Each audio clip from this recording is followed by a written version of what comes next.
Hello viewers, मैं पवन कुमार विश्वजीत आप सभी का स्वागत करता हूं आपके अपने यूट्यूब चैनल पवन कुमार विश्वजीत में। आ जाइए जल्दी से लाइव। आज हम आपको करवाने वाले हैं प्रीवियस एग्जाम्स में रिपीटेड क्वेश्चन। जी हां दोस्तों, ये 50 प्रश्न आपके प्रीवियस एग्जाम्स जितने भी फिजिकलाइजेशन कॉम्पिटिटिव हो चुके हैं उनमें पूछे जा चुके हैं, और ये सीरीज मैं आप सबके लिए स्पेशल लेकर आया हूँ ताकि आप अपने फिजिकलाइजेशन कॉम्पिटिटिव एग्जाम्स की तैयारी अच्छे से कर सकें। तो यहाँ पर आप को हर रोज 7:30 बजे हम लाइव मिलते हैं और हम आपको करवाते हैं ढेर सारे क्वेश्चन जो आपके फिजिकलाइजेशन कॉम्पिटिटिव एग्जाम्स में काफी हेल्पफुल रहते हैं। तो अगर आपने हमारा चैनल अभी तक सब्सक्राइब नहीं किया है तो आप हमारे चैनल को सब्सक्राइब कर सकते हैं और बेल आइकन को भी प्रेस कर सकते हैं ताकि हर एक वीडियो का लेटेस्ट नोटिफिकेशन आपको मिल सके और आप हमारे साथ में ऐसे ही अपने फिजिकलाइजेशन कॉम्पिटिटिव एग्जाम्स की तैयारी कर सके। तो चलिए दोस्तों, बिना देर किए आज करवाते हैं आपको 50 प्रश्न, और ये 50 प्रश्न कुछ ऐसे रहेंगे। तो यहाँ पर जिस क्वेश्चन के एक्सप्लेनेशन की ज़रूरत भी पड़ेगी वो भी मैं आपको साथ के साथ में एक्सप्लेन करता चलूँगा, और यहाँ पे मैंने पहले ही आंसर को टिक मार्क कर रखा है ताकि आपको कोई प्रॉब्लम ना हो और जल्दी से जल्दी हम इस सीरीज़ को कंप्लीट कर सकें। तो यहाँ पे पहला क्वेश्चन आपकी स्क्रीन पर है। मांसपेशियां हमारे शरीर के भार का लगभग कितने प्रतिशत हिस्सा होती है? तो आपकी जो मांसपेशियां होती है हमारे शरीर में जितने भी मसल्स हैं वो आपके 45% आपके शरीर का भार का हिस्सा होती हैं। नेक्स्ट क्वेश्चन आपकी स्क्रीन पर है। क्वेश्चन नंबर 2, मांसपेशियां 3 प्रकार की होती हैं, निम्नलिखित में से एक कौन सी मांसपेशी नहीं है? तो यहाँ पर जो पैरों की मांसपेशियां है वो आपकी धारीदार मांसपेशियों में ही शामिल होती है, जिनको हम स्केलेटन मसल या फिर ऐच्छिक मांसपेशियां भी कहते हैं। अनैच्छिक मांसपेशियां जो हमारी इच्छा पर कार्य नहीं करती वो होती हैं बिना धारी वाली मांसपेशियां, या फिर हम इनको इनवॉलेंट्री मसल्स भी कहते हैं। और आपकी जो धारीदार मसल आपकी वैसे कार्डिक मसल्स भी होती है, लेकिन यहाँ पर जो कार्डिक मसल्स है उनका अलग से एक पेस मेकर होता है जो आपके सीएनएस का काम करता है और आपका हृदय बिना रुके बिना थके लगातार काम करता रहता है। चलिए नेक्स्ट क्वेश्चन आपकी स्क्रीन पर है। क्वेश्चन नंबर है 3, निम्नलिखित में से कौन सी मांसपेशी हमारी इच्छा शक्ति से कार्य नहीं करती? तो जो कार्डिक मसल्स है मैंने आपको अभी अभी बताया है कि जो कार्डिक मसल्स है वो हमारी इच्छा से काम नहीं करती, उनका अलग से सीएनएस है, पेस मेकर है आपके हार्ट का, जो उसको बिना रुके बिना थके काम करने के लिए हेल्प करता है। चलिए नेक्स्ट क्वेश्चन आपकी स्क्रीन पर है। क्वेश्चन नंबर 4, मांसपेशियां किसकी सहायता से अस्थियों के साथ जुड़ी होती हैं? तो जो आपकी मांसपेशियां हैं मीन्स आपकी जो वॉलेंटरी मसल्स हैं जो आपकी इच्छा से काम करती हैं, ये आपकी जुड़ी रहती हैं टेंडन की सहायता से, आपकी बोन के साथ में, आपकी अस्थियों के साथ में जुड़ी रहती हैं। नेक्स्ट क्वेश्चन आपकी स्क्रीन पर है, और ज़्यादा हवा भी चल रही है, हो सकता है मे भी आपको साउंड में थोड़ा सा डिस्टर्बेंस मिले। तेज़ हवा चल रही है और बिल्कुल मैं ऐसे ठंडे एरिया में हूँ जहाँ अभी सर्दी है। तो यहाँ पर चलिए आप अगला क्वेश्चन करवाते हैं आपको। मांसपेशियों में संकुचन शक्ति प्रदान करने का कार्य करते हैं। तो मांसपेशियों में जो संकुचन होता है, कॉन्ट्रैक्शन जो आपका किया जाता है वो किसकी हेल्प से किया जाता है? तो ये करते हैं आपके मायोफाइब्रिल, और मायोफाइब्रिल में आपके दो यहाँ पर प्रोटीन रहते हैं, जिसको एक को कहा जाता है आपका एक्टिन, मैं साथ के साथ में लिख रहा हूँ, एक्टिन कहा जाता है, और एक होता है आपका माइसिन।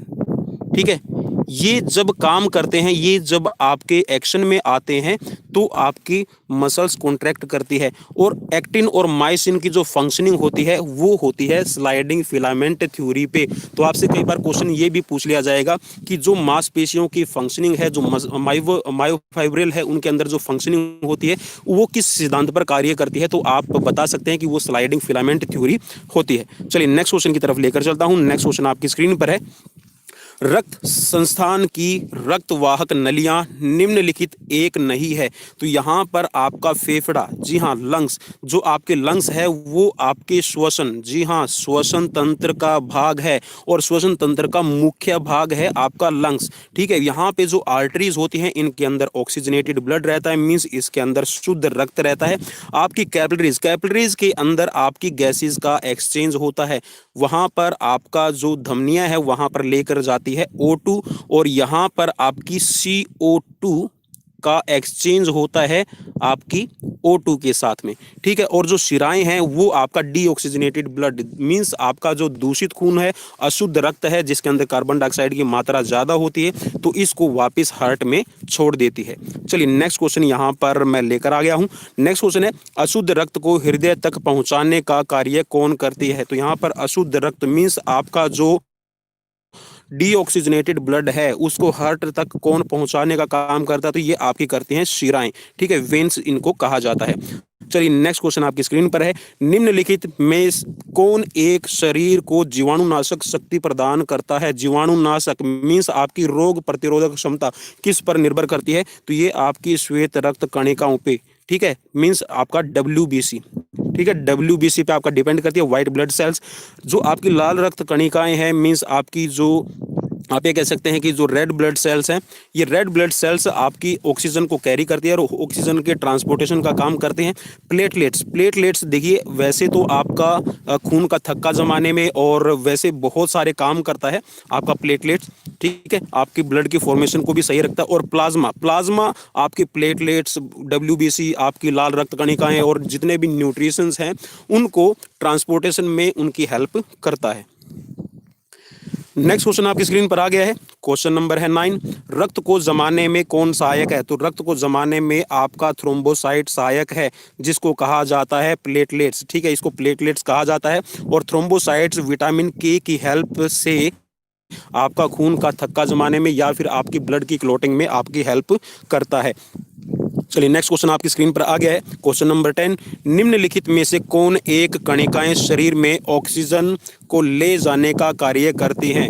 मैं माफ़ी चाहूँगा कि आज तेज़ हवा चल रही है जिसकी वजह से मुझे भी डिस्टरबेंस हो रही है और हो सकता है मे भी आप तक आवाज़ क्लियर ना पहुँच रही हो, फिर भी मैं कोशिश कर रहा हूँ कि आप तक ये सीरीज़ अच्छे से पहुँच जाए। तो प्लीज़ मेरी इस मेहनत को लाइक ज़रूर कीजिएगा और जितना हो सके मैक्सिमम शेयर कीजिए।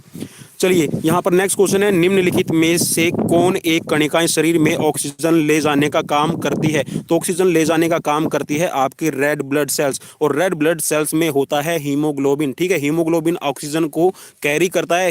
हीमोग्लोबिन आपके ऑक्सीजन को मैग्नेट पावर की तरह जैसे अपनी तरफ अट्रैक्ट कर लेता है और ये हीमोग्लोबिन की वजह से ही आपके ब्लड का जो कलर है वो रेड दिखाई देता है, ठीक है। देखिए मैं अलग एक्स्ट्रा क्वेश्चन भी आपको करवाने की कोशिश कर रहा हूँ, मीन्स एक्स्ट्रा नॉलेज देने की भी काम कर रहा हूँ मैं यहाँ पे आपको, तो प्लीज़ शेयर जरूर करते रहिएगा। कठोर व्यायाम करने पर रक्त का दबाव अधिकतम पहुंच जाता है। देखिए जब आप कोई भी कठोर काम करते हैं मीन्स हार्ड वर्क करते हैं तो उसमें आपका जो यहाँ पर अधिकतम दाब है, ब्लड प्रेशर है, ये आपका 180 mmHg पहुंच जाता है, 180 mmHg पहुंच जाता है, मीन्स यहाँ पर मैक्सिमम आपका अधिकतम जो आपका ब्लड प्रेशर है वो हो जाएगा। नेक्स्ट क्वेश्चन आपकी स्क्रीन पर है, नासिका के दोनों द्वारों के अंदर एक झिल्ली पाई जाती है जो एक तरल पदार्थ छोड़ती है। इस तरल पदार्थ को क्या कहते हैं, तो यहाँ पर जो आपकी नासिका मीन्स आपकी जो नोस्ट्रिल होती है, नेजल कैविटी होती है, इस नेजल कैविटी को बनाने में आपकी हेल्प करती है एक म्यूकस मेम्ब्रेन। और ये म्यूकस मेम्ब्रेन एक आपका चिपचिपा पदार्थ बनाती है, एक चिपचिपा आपका तरल पदार्थ बनाती है जिसको म्यूकस कहा जाता है। और ये म्यूकस आपकी बॉडी में जब आप इनहेलेशन करते हैं, एक्सहेलेशन करते हैं, तो उसमें आपकी काफ़ी हेल्प करता है। देखिए जब आप इनहेल करते हैं तो कई बार आपके जो एयर का मिक्सचर है उस एयर के मिक्सचर में आपके डस्ट पार्टिकल्स होते हैं, वाटर वेपर्स होते हैं, तो इनको वो यहीं पर रोकने का काम करता है। और आपकी नाक में, जी हाँ, आपकी नोस्ट्रिल की जो मेम्ब्रेन है उसमें आपके सीलिया भी होते हैं, ठीक है, छोटे छोटे बाल होते हैं, सीलिया उनको कहा जाता है। और वो सीलिया आपकी जितने भी डस्ट पार्टिकल है उनको रोकने का काम करता है। और ये म्यूकस आपका सर्दी के दिनों में आपकी एयर का टेम्परेचर इंक्रीज करता है ताकि आपके फेफड़ों को कोई प्रॉब्लम ना हो। और गर्मी के दिनों में ये जो म्यूकस होता है ये आपकी नासिका मीन्स आपकी नोस्ट्रिल में जो एयर का टेम्परेचर है उसको कम कर देता है ताकि आपके फेफड़े ना सूखें। और अगर कभी आपका म्यूकस अच्छी अमाउंट में ना बने, म्यूकस मेम्ब्रेन अच्छे से काम नहीं कर रही हो, तो कई बार आपकी ये म्यूकस मेम्ब्रेन फट जाती है और इसकी वजह से आपको ब्लीडिंग होती है, जिसको आप नक्सीर, जी हाँ, नॉर्मल लैंग्वेज में हरियाणा में तो नक्सीर कहते हैं, नक्सीर आ जाती है, उसमें आपकी नाक से खून बहने लगता है, फिर ठंडा पानी डालते हैं तो आपका ठीक हो जाएगा। चलिए नेक्स्ट क्वेश्चन की तरफ लेकर चलता हूँ। नेक्स्ट क्वेश्चन आपकी स्क्रीन पर आ गया है, नासिका के अंदर पाई जाने वाली झिल्ली एक तरल पदार्थ मीन्स म्यूकस छोड़ती है जो सहयोग करती है। किस में सहयोग करती है, तो यहाँ पर देखिए ये लिखा भी हुआ है, तरल पदार्थ तथा बाल मिलकर धूप मीन्स यहाँ पर धूल कण है, ठीक है, यहाँ पर धूल कण लिखा हुआ है, ये धूल कण वह जीवाणुओं के प्रवेश को अंदर न करने में सहयोग करती है। मीन्स जो आपके जीवाणु है, मीन्स जो बैक्टीरिया है, धूल कण है, और आपका जो एयर का टेम्परेचर है उसको कंट्रोल करने में आपकी हेल्प करती है। नेक्स्ट क्वेश्चन की तरफ लेकर चलता हूं। नेक्स्ट क्वेश्चन आपकी स्क्रीन पर आ गया है। टाइडल वॉल्यूम किसे कहते हैं? टाइडल घनफल या फिर टाइड वॉल्यूम किसे कहा जाता है? तो टाइडल वॉल्यूम होती है वायु की मात्रा जो साधारण श्वास लेने में फेफड़ों के अंदर जाती है, प्रवेश करती है और बाहर आती है। ठीक है, जब आप सांस को अंदर लेते हैं और बाहर नॉर्मल जो आपकी रेस्पिरेशन होता है, नॉर्मल जो आप ब्रीथ लेते हैं, उसको टाइडल वॉल्यूम कहा जाता है। और हम जब सांस को इनहेल करते हैं और एक्सहेल करते हैं तो अप्रोक्सीमेट आपकी 500 सीसी, ठीक है, 500 सीसी आप जो ऑक्सीजन को इनहेल करते हैं, आप इसको ml भी आपको लिखा मिल जाएगा कहीं पे, ठीक है, तो आप देख लीजिए एक बार। तो यहाँ पे टाइडल वॉल्यूम कहा जाता है। और अगर आप फोर्सफुली सांस को अंदर खींचते हैं या फिर आप सांस को बाहर छोड़ते हैं, फोर्सफुली की बात कर रहा हूं, तो ये आपकी कही जाती है वाइटल कैपेसिटी। ठीक है, और आप जो रेस्पिरेशन से रिलेटेड मैंने वीडियो बना रखी है, तो आप उसको भी एक बार विजिट कर लीजिएगा। तो इसको वाइटल कैपेसिटी कहा जाता है। अगर आप सांस को फोर्सफुली इनहेल करते हैं और एक्सहेल करते हैं तो यहाँ पर आपकी हो जाती है 1000 सीसी तक। ठीक है, चलिए नेक्स्ट क्वेश्चन की तरफ लेकर चलता हूं। नेक्स्ट क्वेश्चन आपकी स्क्रीन पर है। पुरुषों के फेफड़ों में वायु अंदर ग्रहण करने की अधिकतम क्षमता कितनी होती है? अधिकतम क्षमता होती है आपकी 4800 सीसी, 4800 सीसी। यहाँ पर ये फेफड़ों की कुल वायु क्षमता की बात कर रहा है, अधिकतम। ठीक है, आपकी ग्रहण करने की अधिकतम क्षमता कितनी होती है? तो ये आपकी, आप ये कह सकते हैं कि 5000 सीसी के लगभग रहती है। ठीक है, चलिए नेक्स्ट क्वेश्चन की तरफ लेकर चलता हूं। नेक्स्ट क्वेश्चन आप पर आ गया है, क्वेश्चन नंबर 16। स्त्रियों के फेफड़ों में वायु अंदर ग्रहण करने की क्षमता कितनी होती है? तो ये होती है लगभग आपकी 3100, ठीक है, 3100 सीसी। जरूरी नहीं है कि ये सब में एक जैसा हो, यहाँ पर ये एवरेज है। ठीक है, एवरेज पूछा गया है। ठीक है, जैसा आपकी नेचर रहती है काम करने की, उसी के अकॉर्डिंग आपका रेस्पिरेशन की कैपेसिटी भी डिपेंड करती है। ठीक है, तो यहाँ पर नॉर्मल की बात कर रहा है तो 3100 सीसी रहेगा। चलिए नेक्स्ट क्वेश्चन आपकी स्क्रीन पर आ गया है। फेफड़ों में वायु को अंदर ग्रहण करने की क्षमता को नापा जाता है। अगर आप ये कहें कि जो रेस्पिरेशन है, रेस्पिरेशन की दर को मापने के लिए किसका यूज किया जाता है, तो जो आपके फेफड़ों के अंदर वायु आप अंदर ग्रहण करते हैं, ऑक्सीजन लेते हैं, उसको चेक करने के लिए आपका स्पायरोमीटर यूज किया जाता है। ठीक है, स्पायरोमीटर, और आपको कभी कभी कहीं पर वेट स्पायरोमीटर भी लिखा मिलेगा। ठीक है, वेट, WET, वेट स्पायरोमीटर भी लिखा हुआ मिलेगा। चलिए नेक्स्ट क्वेश्चन की तरफ लेकर चलता हूं। क्वेश्चन नंबर है यहाँ पर, भोजन आमाशय में कितने घंटे तक रहता है? आमाशय में मीन्स आपका जो स्टमक होता है, उस स्टमक में आपका रहेगा आधे घंटे से लेकर 3 घंटे तक आपके आमाशय में रहता है, आपके स्टमक में रहता है। अब यहाँ पे आधे घंटे से लेकर 3 घंटे का मतलब ये है कि जो आपने खाना लिया है, जो आपने भोजन अभी ग्रहण किया है और जो आपके स्टमक में गया है, वो भोजन आपका कैसा है, सिंपल है, कॉम्प्लेक्स है। जैसे उसके अंदर न्यूट्रिशंस का स्ट्रक्चर रहेगा उसी के अकॉर्डिंग वो स्टोर रहेगा, और जब उसमें गैस्ट्रिक जूस से मिल जाते हैं तो इसकी आगे सप्लाई कर दी जाती है, मींस आपकी इंटेस्टाइन में पहुंच जाएगा। चलिए नेक्स्ट क्वेश्चन आपकी स्क्रीन पर आ गया है। भोजन छोटी आंत में कितने घंटे तक रहता है? छोटी आंत में, ठीक है, स्मॉल इंटेस्टाइन्स में आपका लगभग 2 घंटे तक आपका रहता है। ठीक है, यहाँ पर 2 घंटे दिया हुआ है, तो राइट आंसर है ये, तो 2 घंटे तक आपका इंटेस्टाइन में रहता है। नेक्स्ट क्वेश्चन आपकी स्क्रीन पर है, क्वेश्चन नंबर है 20। मेरु रज्जु स्पाइनल कोड की लंबाई कितनी होती है? तो स्पाइनल कोड की जो लेंथ है वो 18 इंच दी गई है। ठीक है, 18 इंच आपकी स्पाइनल कोड की लेंथ रहती है। और जो आपकी वर्टिब्रा कॉलम है, एक न्यूबॉर्न बेबी के अंदर आपके 33 रहते हैं, और एक अडल्ट की बात करें, मीन्स एक वयस्क की बात करें, तो यहाँ पर ये आपके हो जाते हैं 26। ठीक है, चलिए नेक्स्ट क्वेश्चन की तरफ लेकर चलता हूँ।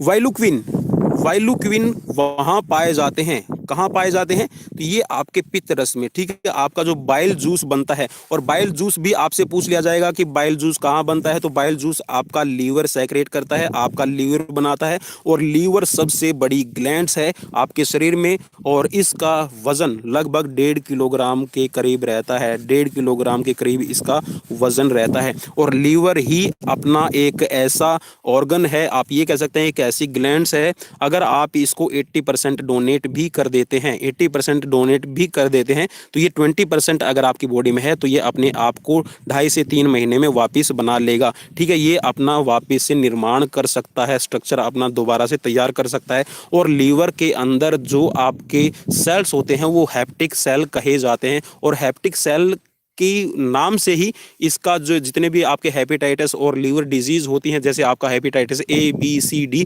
तो हेपेटाइटिस जो हैपिट है वहीं से आपका हैप्टिक बना हुआ है। ठीक है, चलिए नेक्स्ट क्वेश्चन की तरफ लेकर चलता हूं। नेक्स्ट क्वेश्चन आपकी स्क्रीन पर है, तंत्रिकाएं कितने प्रकार की होती है? तो तंत्रिकाएं आपकी 3 प्रकार की होती हैं। ठीक है, आपकी तंत्रिकाएं मीन्स आपकी जो नर्वस सिस्टम से जो तंत्रिकाएं निकलती हैं, ठीक है, आपकी वो 3 प्रकार की रहेंगी। नेक्स्ट क्वेश्चन आपकी स्क्रीन पर है, निम्नलिखित तंत्रिका में कौन एक नहीं है? तो जो आपकी तंत्रिका है उसमें एक नहीं है, तो ये है आपका उत्तेजक। ठीक है, आपका उत्तेजक इसमें शामिल नहीं है। संवेदक, प्रेरक और मिश्रित, ये आपके तीनों रहेंगे। चलिए नेक्स्ट क्वेश्चन आपकी स्क्रीन पर आ गया है, क्वेश्चन नंबर है 24। न्यूरॉन कहते हैं, न्यूरॉन किसे कहा जाता है ये पूछा गया है। तो जो स्नायु तंत्र के धागों की इकाई है, ठीक है, जो आपका स्नायु तंत्र है उसकी जो धागों की इकाई है उसको कहा जाता है न्यूरॉन। चलिए नेक्स्ट क्वेश्चन की तरफ लेकर चलता हूं। क्वेश्चन नंबर आ गया है 25। कोशिका के प्रधान अंश से आदेशों को स्नायु तंत्रिकाओं के सिरों तक पहुंचाने का कार्य करते हैं। तो यहाँ पर कोशिका के प्रधान अंश से आदेशों को स्नायु मीन्स आपका जो सेंट्रल नर्वस सिस्टम है वहां तक पहुंचाने का काम कौन करता है? तो जो आपकी है एक्सन। ठीक है, एक्सन आपके जितने भी कोशिका से जो प्रधान अंश से जितने भी आपके स्टिमुलेंट्स, आप इसको कह सकते हैं आदेश, जो मैसेजेस आते हैं उन स्टिमुलेंट्स को पहुंचाने का काम करता है एक्सन। चलिए नेक्स्ट क्वेश्चन की तरफ चलते हैं। क्वेश्चन नंबर है 26।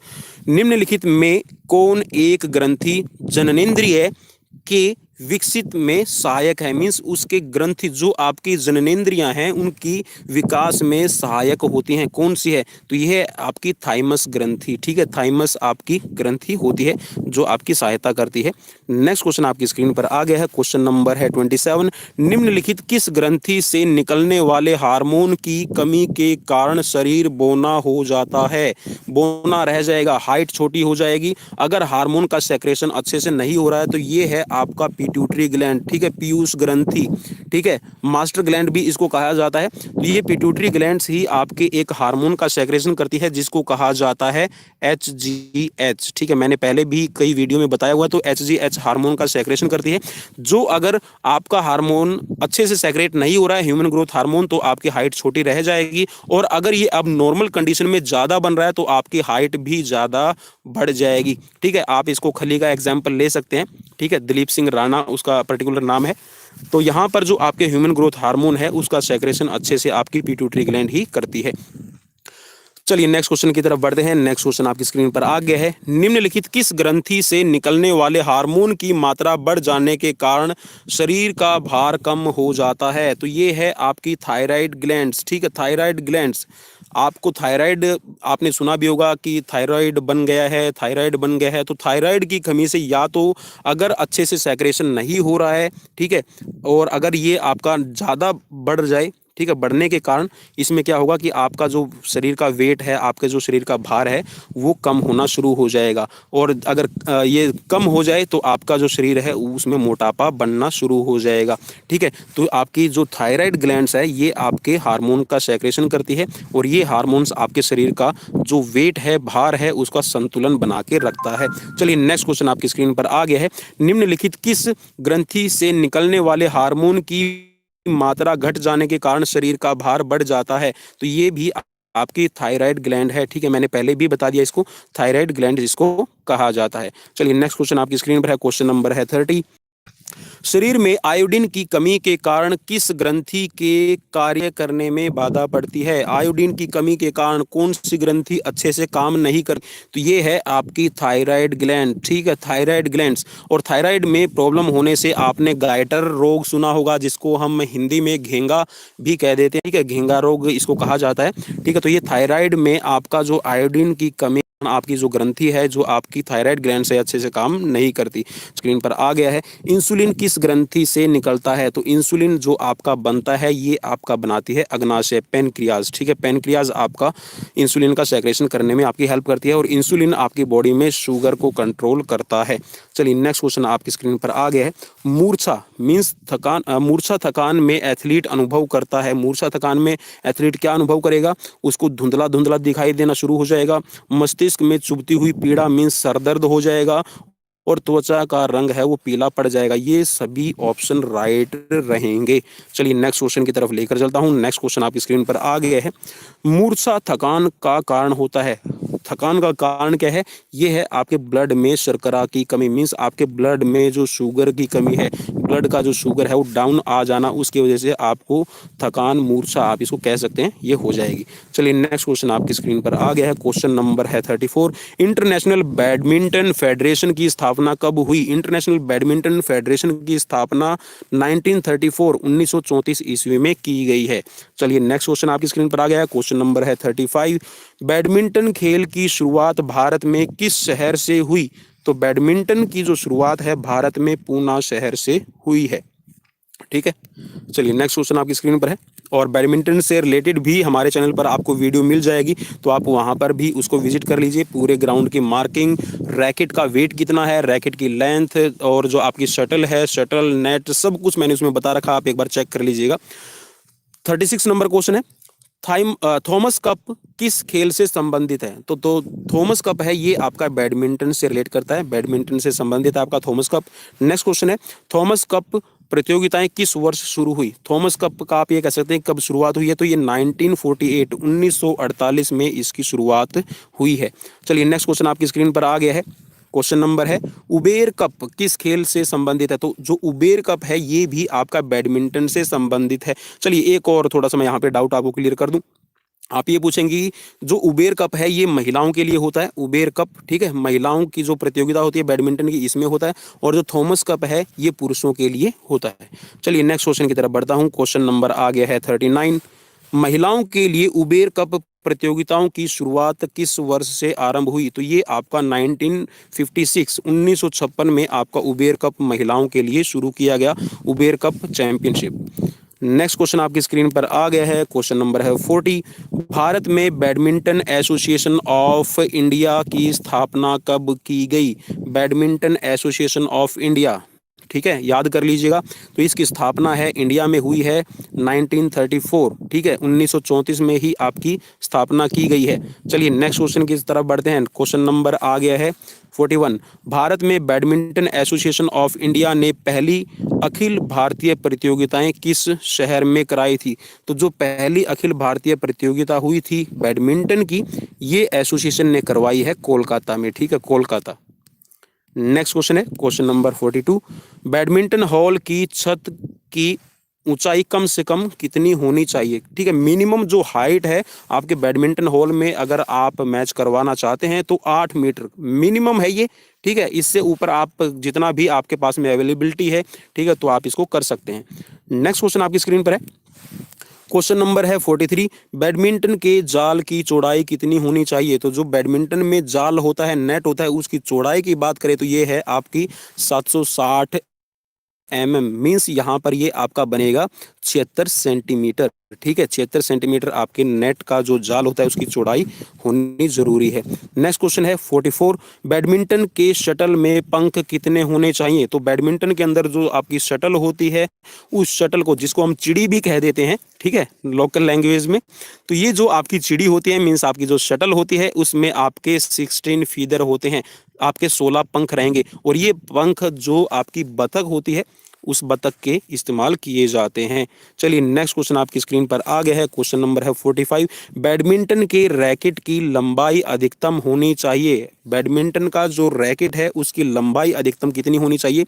तो ये है आपकी 2.5 फीट, ठीक है, 2.5 फीट आप इसको कह सकते हैं, 2.5 फीट की आपकी इसके रैकेट की अधिकतम लंबाई रहेगी। चलिए नेक्स्ट क्वेश्चन आपका बैडमिंटन से ही रिलेटेड है, बैडमिंटन के रैकेट के ऊपरी भाग की चौड़ाई अधिकतम कितनी हो? तो यहाँ पर आपकी 9 इंच रहती है बैडमिंटन का जो ऊपरी भाग होता है। चलिए बैडमिंटन मैं बनाने की कोशिश करूंगा, ठीक है, ये आपकी बैडमिंटन ठीक है, ये आपका हैंडल हो गया है। और जो आपका ये ऐसे वाला होता है, ठीक है, ये वाले की बात कर रहा है।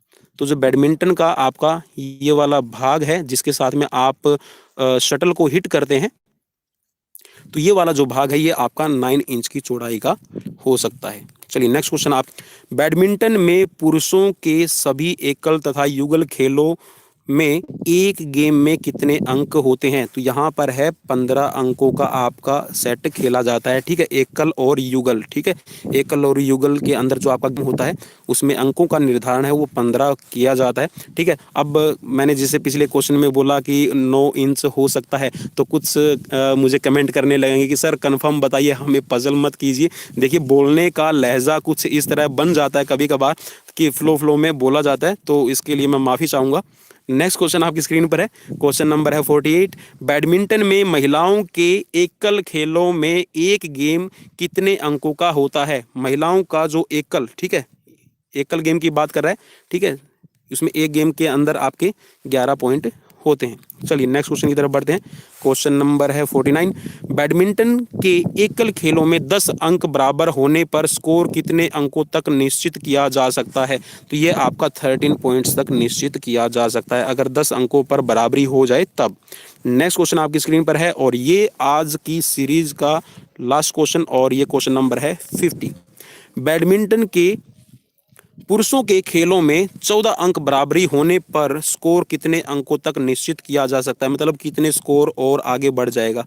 तो ये है आपका 17, ठीक है। अगर 14 अंकों पर बराबरी हो जाती है तो ये 17 पॉइंट्स तक आपका निश्चित किया जा सकता है।